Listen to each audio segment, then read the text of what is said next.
Good morning every one. எல்லாருமே எப்படி இருக்கீங்க? எல்லாருக்கும் இனிய காலை வணக்கம்.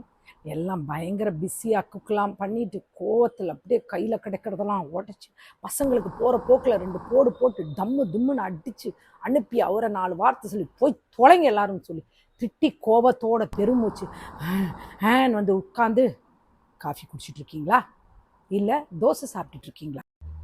சினத்தை விட்டவன் துறவி கொப்பாவான், சினம் கொள்வோர் இறந்தவர் ஒப்பாவர். என்னது இதுன்னு யோசிக்கிறீங்க? திருக்குறள் தாங்க. நம்ம வள்ளுவர் ஐயா 310வது திருக்குறள்ல இதை சொல்லிட்டு போயிருக்காரு. சினம்னா என்ன? கோபம் இல்லையா? அப்போ கோபம்னா அது என்ன? அது ஒரு எக்ஸ்ட்ரா கரிக்குலர் ஆக்டிவிட்டிஸா? கோபம் சிலர் சொல்லுவாங்க, அவருக்கு உடனே கோவம் வந்துடும், என் பையனுக்கு எதுனாலும் உடனே கோவம் வந்துடும், எனக்கு பட்டுன்னு கோவம் வந்துடும், என் மகக்கிட்ட நான் பேசி வாயை திறக்கிறதுக்குள்ள அவளுக்கு கோவம் வந்துடும் அப்படின்னு அது ஒரு பெருமையா சொல்லுவாங்க. கோபம் என்ன ஒரு பெருமைப்படக்கூடிய விஷயமா? என்ன அது ஏதாவது ஒரு இதா? அது ஒரு நோய்ங்க. அது ஒரு நோய். எப்படி நம்ம சுகரை ஒரு வியாதின்னு சொல்றோம், ரொம்ப சிரிச்சா நம்ம என்ன சொல்றோம், அவங்களுக்கு ஏதோ மனநிலை பாதிக்கப்பட்டிருக்குன்னு சொல்றோம். ரொம்ப கோபப்பட்ட அப்பவே என்ன சொல்லுவோம், அவங்களும் ஒரு வித மனநோயாளி தான். சரிங்களா? அதுவும் ஒரு வித வியாதி. கோபப்பட்டுட்டே இருக்கிறது அது ஒரு பெருமையான விஷயம் கிடையாது. சரிங்களா? எல்லாமே அளவோடு இருக்கணும். என்னதான் சொன்னாலும் இது வந்து நம்ம உடல்ல கடவுளால் கொடுக்கப்பட்ட உணர்ச்சிகள். அழுக, கோபம், சிரிப்பு இதெல்லாம் கடவுளால் கொடுக்கப்பட்ட உணர்ச்சிகள். ஆனா அது எல்லாத்தையுமே அளவோடு செய்யணும். எல்லாத்துக்கும் ஒரு லிமிட் அளவு இருக்கு. இவ்வளவுதான். கோபமா அது ஒரு அளவுக்கு இருக்கணும், சிரிப்பு ஒரு அளவுக்கு இருக்கணும், அழுகை ஒரு அளவுக்கு இருக்கணும். எல்லாம் அளவுக்கு மிஞ்சி போகும்பொழுது அதனுடைய முடிவு ரொம்ப மோசமா இருக்கும் இல்லையா? சிலர் வந்து உடனே நம்ம செஞ்சது உடனே நடக்கலைன்னா, சொன்னது உடனே நடக்கலன்னா பயங்கரமா கோவம் வந்து டக்குன்னு எதையாவது ஒன்று பண்ணிடுவாங்க. சரியா? உடனே இவங்க என்ன பண்ணுவாங்க, பயந்து போய் அதை செஞ்சிருவாங்க. கோபம் வந்து எல்லாருக்கும் எல்லார் மேலேயும் வராது. நமக்கு ஆப்போசிட்ல உள்ள கேரக்டர் கொஞ்சம் பலவீனமானவர்களா இருந்தா, இவங்க கோவப்பட்டா இவங்க பதிலுக்கு நம்மளை போட்டு எதுவும் அடிக்க மாட்டாங்க, இல்லை பதிலுக்கு நம்மளை திட்ட மாட்டாங்கன்ற கேரக்டர் கிட்ட தான் கோபம் நமக்கு அதிகமாக வரும். நார்மலான பர்சன் கிட்ட நம்மளை விட அதிக கோபமோ இல்லை நம்மளை விட ஒரு பலசாலி கிட்டயோ பார்த்தா நமக்கு கோபம் வராது. என்ன பண்ணுவோம், கொஞ்சம் அடக்கி வாசிட்டு போயிடும். கோபமே வந்தாலும் அப்படியே நம்ம தனியாக போய் புலம்பு ஓடிய அவங்க முன்னாடி போய் சொல்ல மாட்டோம். என்ன பண்ணுவோம், பயம். ஏன்னா அவன் திருப்பி நம்மளை பேசிட்டானா, நம்ம வாய் திறக்கிறதுக்குள்ளே அவன் பலான்னு ஒன்று வச்சிட்டானா, எதுக்கு வம்பு, நம்ம வாயை மூடிட்டே இருந்துடலான்னு இருந்துருவாங்க. இதே வந்து கொஞ்சம் இலக்காரமாக ஒரு இலப்பமாக உள்ளவங்களா என்ன பண்ணுவாங்க, போட்டு துவைச்சு எடுக்கலான்னு நினைப்பாங்க. இது மனிதனுடைய இயல்பு. சிலர் வந்து பார்த்தீங்கன்னா ஆஃபீஸில் பயங்கரமாக கோவப்படுவாங்க, ஆனால் வீட்டுக்கு வந்தால் அப்படியே பொத்திக்கிட்டு அப்படியே புஷ்ஷுன்னு இருப்பாங்க. ஏன்னா பொண்டாட்டின்னா கும்முன்னு கும்மிடுவா. ஸோ கோவப்பட்டா. சிலர் பயங்கரமாக வீட்டுக்குள்ளே பயங்கர ரவுடித்தனம் மாதிரி இருப்பாங்க, ஆனால் வெளியே போனால் ஆமாம் சார் சொல்லுங்க சார் அப்படியே பம்மிட்டு இருப்பாங்க. நியாயமாக கோபப்பட வேண்டிய விஷயத்துக்கு கூட கோபப்படாமல் அந்த கோபத்தை வீட்டில் கொண்டு வந்து அப்பாவி மனைவி கிட்ட பிள்ளைகள் கிட்ட காட்டுவாங்க. இது மனிதனுடைய இயல்பு.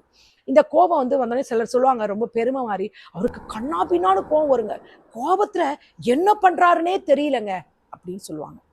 ஏங்க கோபத்துல என்ன பண்றதுன்னே தெரியாத அளவுக்கு கோபம் வந்தா போயிட்டு ஒரு நடு ரோட்ல போய் ஒரு லாரி முன்னாடி நிற்பீங்களா?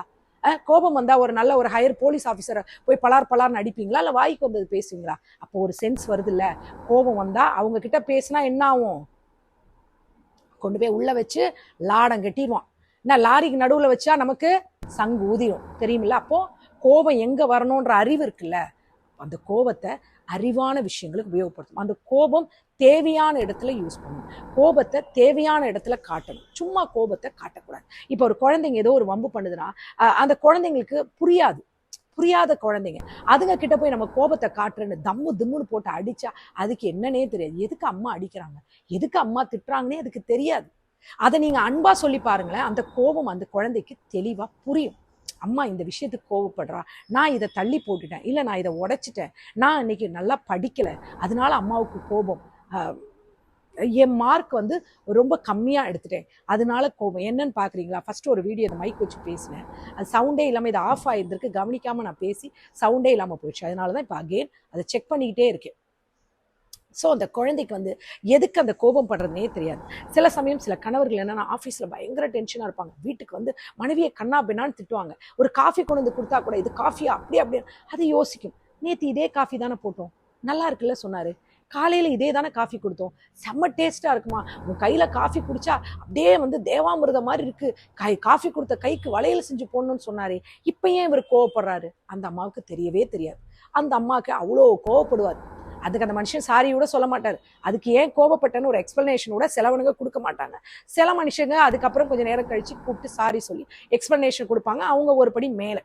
இப்போ இதுல நான் இந்த திருக்குறளை என்ன சொல்லியிருக்கேன்னா, சினம் கொள்வோர், அதாவது இந்த சினம் கோபப்படுறவங்கலாம், கோபத்தை கைவிட்டவங்கலாம் எப்படின்னா துறவிக்கு சமமானவர்கள்ன்றாங்க.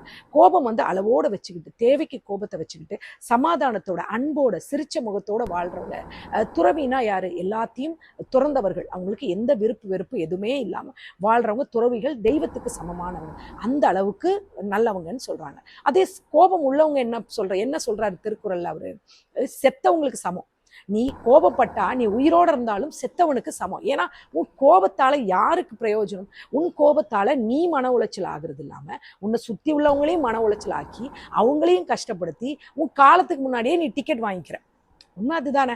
நீ கோபப்பட்டு டென்ஷன் ஆகும்போது அவன் வேலை செஞ்சுட்டு இருக்கவன் என்ன பண்ணுவான்? ஒழுங்கா செஞ்ச வேலையை விட ஐயோ சார் திட்ட போறான்னு தப்பா ஏதாவது அடிச்சு ஏதாவது டைப் பண்ணி எதையாவது ஒன்று அனுப்பி உங்ககிட்ட மறுபடியும் வாங்கி கேட்டிப்பான். உனக்கு அவன் அனுப்புன அந்த மெசேஜால வர லாஸ் உன் தலைக்கு வந்துடும். வீட்டில் பொண்டாட்டியை போட்டு திட்டுறோன்ற பேர்ல எதையோ பண்ணி அந்த அம்மா நீ சர்க்கரைக்கு பதிலாக உப்பை போட்டு காரத்துக்கு பதிலாக வேற எதையோ போட்டு அள்ளி கிடுகுன்னு கிண்டி வைக்கும். மத்தியானம் போய் நீ சாப்பிடும் போது விஷம் சாப்பிட்ற மாதிரி இருக்கும். எதனால? உங்க கோபத்தால். கோபம் வருதா? கண்டிப்பா வரும். ரொம்ப அடக்க முடியாம கோபம் வருதா? ஒரு சில விஷயங்கள் நீங்க சொல்றீங்க மர்சிமா, கோபம் உங்களுக்கு கோபம், எனக்கு கோபம் வருங்க, வரும். ஆனா எதுக்கு கோபப்படுறோம் இருக்கு ஒரு அளவோட. கோபம் நம்மளால அடக்க முடியலையா? ஒரு சில விஷயங்கள் நம்ம கண்ணு முன்னாடி நடக்குது. அந்த கோபத்தோட வெளிப்பாடுனா என்ன? நம்மளுடைய இயலாம, நம்ம கண்ணு முன்னாடி சில விஷயங்கள் நடக்கணும் போது நம்மளால அதை தட்டி கேட்க முடியலன்னா ஒரு கோபம் வரும் இல்லையா? அந்த கோபம் நியாயமானது.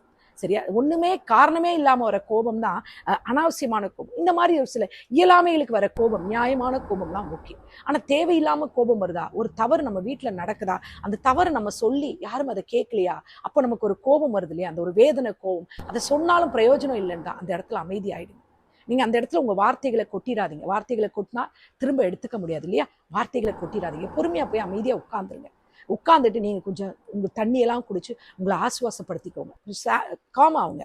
அதுக்கப்புறமா யார் மேல கோபமோ அவங்க கொஞ்சம் நேரம் கழிச்சு அவங்க உங்ககிட்ட வந்தாங்கன்னா அவங்க கிட்ட பொறுமையா சொல்லுங்க. இல்ல நீங்களே உங்ககிட்ட யோசிச்சுக்கோங்க, உங்களுக்குள்ள செல்ஃப் அனாலிசிஸ் பண்ணிக்கோங்க. நம்ம கோபம் இந்த விஷயத்துக்கு படுறது நியாயமா? இப்ப இதுக்கு கோபப்படணுமா? வேண்டாம் இல்ல, இதை நம்ம எப்படி வேற விதமா ஹேண்டில் பண்ணலாம் அப்படின்னு யோசிங்க. புரியுதா? யோசிக்கிறதுக்கு பல விதங்கள் இருக்கு. நம்ம ஒரு வழியா போகும்போது என்ன யோசிக்கிறோம்? இந்த வழியா போனா ஷார்ட் ரூட்டா, இந்த வழியா போனா ஷார்ட் ரூட்டான்னு யோசிக்கிறோம் இல்லையா? என்னெல்லாம் வசதிகள் நமக்கு ஏத்த மாதிரி பாக்குறோம். அதே மாதிரி கோபப்படுறதுக்கும், இந்த கோபம் நியாயமானதா?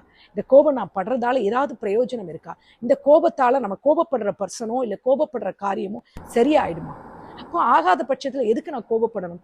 கோபப்படுறதால என்னோட ஹெல்த்துக்கு தான் எனக்கு பிபி வரும், அன்வான்டா டென்ஷன் ஆகும், ப்ரெஷர் ஆகும், நிறைய டிப்ரெஷன், எனக்கு எக்கச்சக்கமான பிரச்சனை வரும். அதை விட கோபப்படாம அமைதியா இருந்தோம்னா அந்த காரியம் சாதிச்சுல. குழந்தை மார்க் கம்மியாக எடுக்குதா? கோபப்படாதீங்க, அதுக்கிட்ட பொறுமையாக சொல்லிக் கொடுங்க.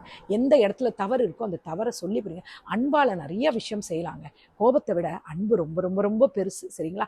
அன்பு வச்சு பாருங்களேன், நிறைய விஷயங்கள் இருக்குது. அதனால இனிமேல் எங்கேயாவது வெளியே போனால அவருக்கு பயங்கர கோபம் வரும், என் பிள்ளைக்கு கோபம் வரும், என் பொண்ணுக்கு கோபம் வரும்னு சொல்லாதீங்க. புரியுதா? அது ஒரு பெருமைப்படக்கூடிய விஷயம் இல்லை, அது ஒரு வியாதி. வெளியில் யார்கிட்டயா பேசும்போது சொல்லுங்கள், எங்கள் வீட்டுக்காருக்கு ஒரு பெரிய வியாதி இருக்குது, தொட்டதுக்கெல்லாம் கோவப்படுவாருங்க, என் பொண்ணுக்கு ஒரு வியாதி இருக்கு, என் மகனுக்கு ஒரு வியாதி இருக்கு. என்னன்னா கோபம்ன்ற வியாதி. அந்த கோபம்ன்ற வியாதி அதை மட்டும் நாசமாக்காம சுத்தி இருக்கிறவங்களையும் நாசமாக்குதுன்னு சொல்லுங்க. 4 இடத்துல சொன்னீங்கன்னா அந்த கோபம் அவங்களுக்கு புரியும்.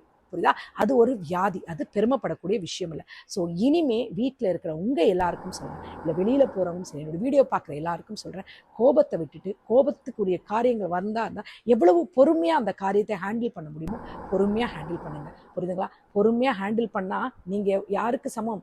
ஞானிகளுக்கு சமம், துறவிகளுக்கு சமம். நீங்க கடவுளுக்கு ஒப்பானவர்கள். எல்லா காரியத்தையும் பொறுமையா செஞ்சு பாருங்களேன், அன்பா செஞ்சு பாருங்களேன், உங்களுக்கு எல்லா காரியமே சக்ஸஸ்ஃபுல்லாக நடக்கும். இன்னைக்கு 4 மணி லைவ்ல சந்திப்போம். கோபப்படாம சந்தோஷமா எல்லா காரியங்களும் செய்யுங்க. இப்போ கோபமா இருக்கீங்களா? போய் கொஞ்ச நேரம் அமைதியா படுங்க, உங்களை நீங்களே அமைதிப்படுத்திக்கோங்க. ஒரு எதுக்காக கோபப்பட்டோம்? நீங்க கோபப்பட்ட பர்சனோ யாராவது இருந்தா மறக்காம ஒரு மெசேஜ், உங்க ஹஸ்பண்ட கோபப்பட்டீங்களா, மறக்காம ஒரு மெசேஜ் அனுப்புங்க. உங்க ஹஸ்பண்ட் உங்ககிட்ட கோபப்பட்டாரா, மறக்காம ஒரு மெசேஜ் அனுப்புங்க. சாரி ஃபார் மை வேர்ட்ஸ் அனுப்புங்க. என்னுடைய வார்த்தைகளுக்கு நான் மன்னிப்பு கேட்டுக்கிறேன், என்னுடைய நான் செஞ்ச காரியத்துக்கு நான் மன்னிப்பு கேட்கிறேன்னு ஒரு மெசேஜ் அனுப்பிடுங்க. ஓகேயா? செய்வீங்க தானே? எல்லாரும் இன்னைக்கு சாயந்தரம் மீட் பண்ணலாம் 4 மணிக்கு. மறக்காம வாங்க லைவ்ல, நிறைய விஷயங்கள் பேசலாம். Okay, take care, bye bye, love you.